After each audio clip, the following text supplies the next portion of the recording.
Évangile de Jésus-Christ selon saint Matthieu, chapitre 1, versets 18 à 24. Voici comment fut engendré Jésus-Christ. Marie, sa mère, avait été accordée en mariage à Joseph. Avant qu'ils aient habité ensemble, elle fut enceinte par l'action de l'Esprit Saint.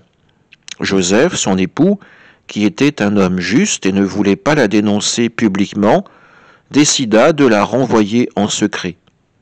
Comme il avait formé ce projet, voici que l'ange du Seigneur lui apparut en songe et lui dit « Joseph, fils de David, ne crains pas de prendre chez toi Marie, ton épouse, puisque l'enfant qui est engendré en elle vient de l'Esprit Saint.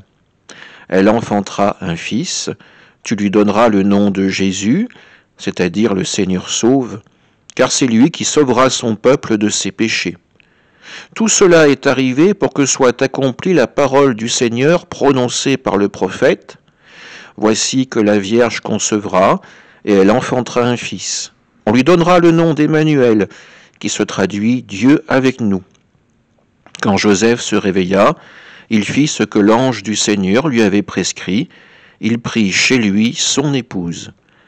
Acclamons la parole de Dieu. Dans cet évangile, nous voyons Joseph qui avait pris la résolution de renvoyer Marie, de la renvoyer en secret, car elle était tombée enceinte.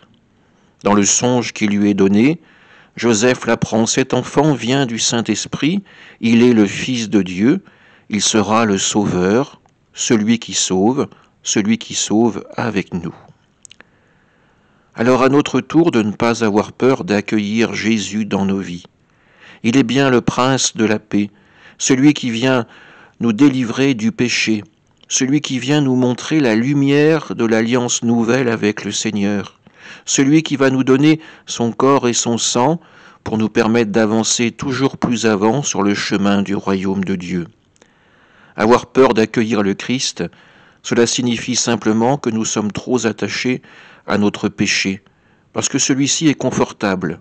On se perd dans les ténèbres pour ne pas avoir à regarder en face la lumière de vérité qui émane de Dieu. Alors en ce temps de l'Avent, en ce temps de marche, continuons à avoir cette résolution fermement attachée au cœur, accueillir le Fils de Dieu, accueillir le salut. Amen.